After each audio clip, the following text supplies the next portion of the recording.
Descent preparation and IFR approaches. General. During cruise, you perform the cruise routine.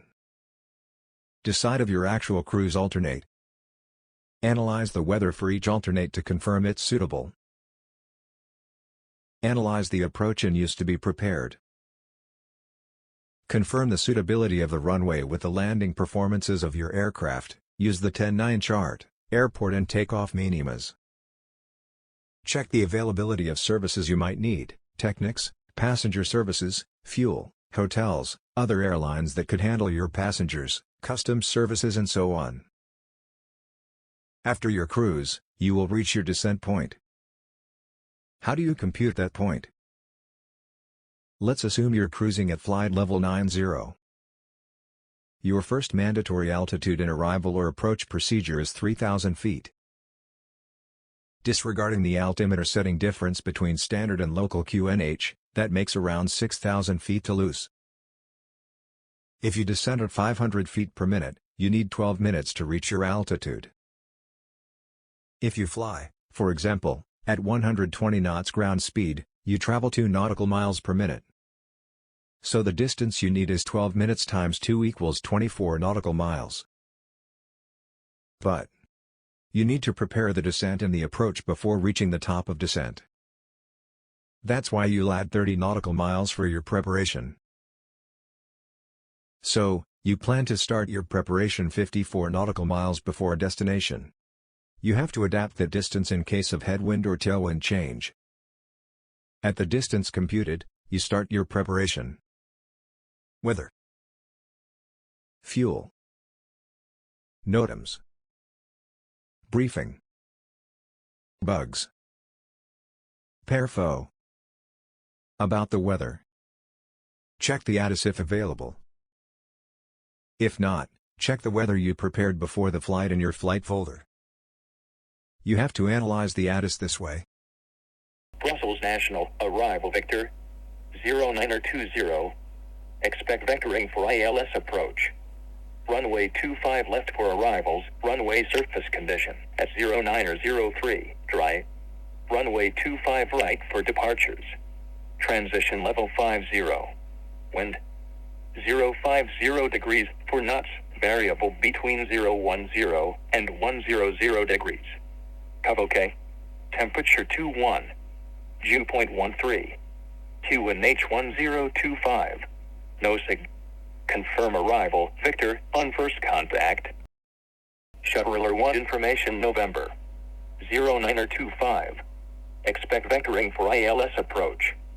Runway 24, for arrivals and departures, runway surface condition at 0925, dry, runway condition code 666. Transition level 45. Wind 070 degrees, 7 knots, variable between 020 and 090 degrees. Visibility 8 kilometers. No significant cloud. Temperature 22. Dew point 14. QNH 1025. No sig. Confirm information. November, on first contact. ATIS information letter and time of recording. Runway in use, situation awareness and performances computations. Approach in use, charts and preparation in case of return. Wind. From the right? From the left? Within limits? Visibility, RVR. Do we have the minimas for the approach for our aircraft category and equipment available? Approach light system, glide slope, and so on. Do we have the visibility required for takeoff? Check on the airport and takeoff minimas chart 10-9. Do we need a takeoff alternate? Cloud ceiling, for your minimas in case of non-precision approach. Precipitations, visibility problems, braking action, refer to runway condition code. Temperature, cold weather correction. QNH, to be set when clear to descend to an altitude. Trend, tempo, becoming, and so on. Fuel analysis. Have a look at your remaining endurance. For the DA42, plus or minus 10 gallons per hour. Subtract. Remaining flight time 45 minutes reserve. Alternate flight time. Alternate contingency, 5% or 5 minutes, whichever is the highest. What is left is your available holding time in case of delay. NOTAMS. Here is an example of NOTAMS for Charleroi Airport. Review the NOTAMS for your destination airport, and your destination alternate airport to be aware of any modification or restriction in any case should a need for diversion arise. Briefing. Briefing will be divided in two parts. The first part is preparation while your flymate is flying and communicating. The second part is the briefing of what has been prepared to your flymate. Briefing preparation phase. I, F, R, B, T. I, for initialize. F, for flight plan. R, for radios. B, for bugs. T, for transponder. Initialize. Garmin 1000. Go to auxiliary pages 3, 4, and 5. Page 3. Check the availability of satellites for GPS 1 and GPS 2. Check SBOS are both selected on. Perform a RAIM check on the final approach fix if already available on the flight plan. If not, you will have to do it after PBN approach loading, if applicable. Page 4. Check the correct profile active and confirm the transition altitude is correct for the region you are operating, 4,500 feet for Belgium for example. Page 5. Confirm all equipment on board is operative, absence of red cross. If not confirmed before, select D-Base to check the validity of the aviation database. Flight plan. Select an arrival star according your ATC clearance. Do not load the star until you have cross-checked the G1000 routing with the routing depicted on the RNAV star chart. Here is an example of the routing you have to cross-check with the G1000 database routing. Insert expected approach, check ATIS. As well, do not load the approach unless cross-checked with the official approach chart. Insert the different descent or crossing altitudes if necessary, or check the database altitudes. Radios. Proceed via a circle to the left starting from the G1000. You have G1000, nav aids, communications, PFD settings.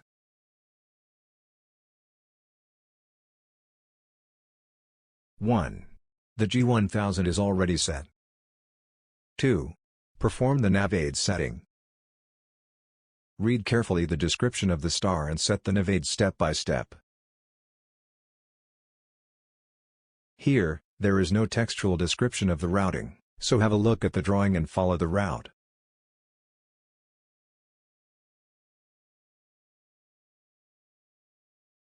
According the route drawing, the first VOR needed will be FLORA FLO. Set FLORA on nav1 active. Set then the CDI1 on radial 116 inbound, course 296 degrees. Then Brussels BUB VOR is needed. Set BUB on standby nav1 and active nav2. Set the CDI2 on radial 093 inbound, course 273 degrees. The third VOR needed is Gosli GSY. Set GSY on standby nav2. COM frequencies. COM1 is solely for ATC frequencies. COM2 is used for utility frequencies, ATIS, Volmet, Company, Technics and so on. So, we set the next frequency expected on standby COM1. We leave the active COM2 on 121.5, emergency, and the standby COM2 on local ATIS frequency, for example. PFD menu bar. Start from the left to the right. Inset, no change required. PFD, bearing 1 set on main navigation aid, nav1, GPS, ADF.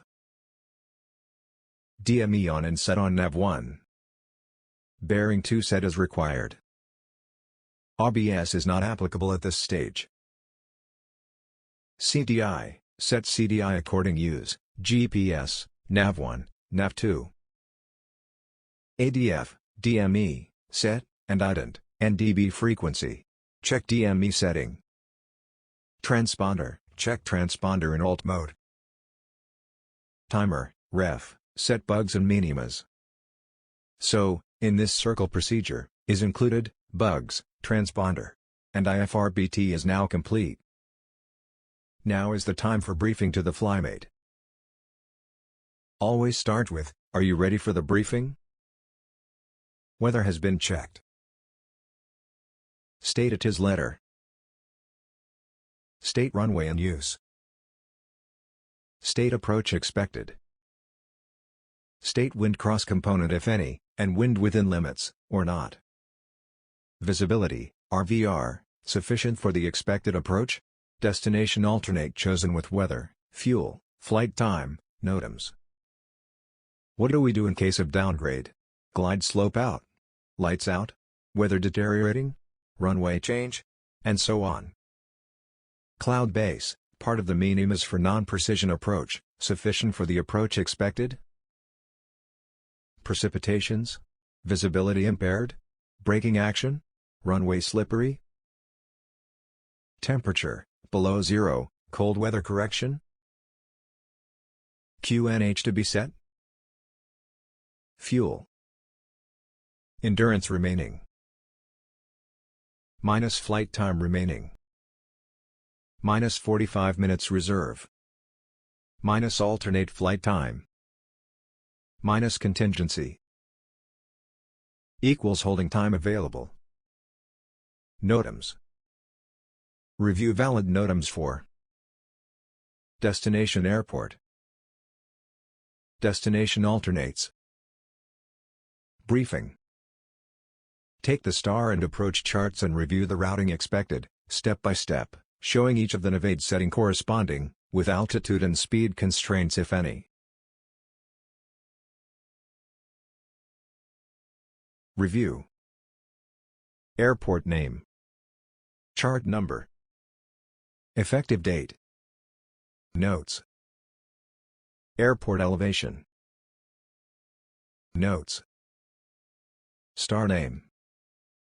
Routing depiction, and check with picture. Minimum sector altitudes. Special notes. Here COM fail procedure. Any altitude or speed constraint not mentioned in text description.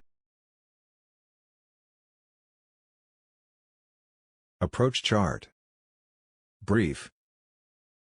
Airport name and approach name. Chart number. Effective date. Frequency. Final course. Airport elevation. Minimum sector altitudes. Review the complete routing expected including holding entry if necessary. Base turn or procedure turn for positioning if required. Outbound leg. Final leg. Combined with the vertical profile. The final approach fix. The outer marker crossing altitude. Talk about the descent scale, and the altitude, DME checks in case on non-precision approach, in this case, glide slope out. The rate of descent table for the design path angle. Or time to missed approach point if any, mainly for NDB approach. The minimas table. Either for full ILS. ILS without touchdown zone lights or center lights. ILS without approach light system. Lock only approach. Glide slope out. With and without approach light system. Circle to land approach. Be careful with small notes. DA-42 is considered Cat B at school, due to increased approach speed. Do not mistake RVR and visibility. DA is minimum descent altitude. DH is minimum descent height. Bugs. Check the minima bug, heading bug, go around altitude bug, QNH. Performances. On the airport and takeoff minima chart, 10-9, review the following. Airport name and chart number, date. Runway length. Overall airport design. Taxiways suitable for runway exit. Expected taxi routing. Lights available on the runway. Landing lengths available. Runway width. Hotspots informations if any. Any note, or other valuable information. Confirm runway length is sufficient for your computed landing distance required. Conclude the briefing with threats and error management. Any question? If any, review it with your flymate. If none, briefing is then completed. Continue the flight in accordance with the procedure published in the IFR course manual, and/or aircraft SOP, depending on the type of approach to be flown. Happy IFR flying!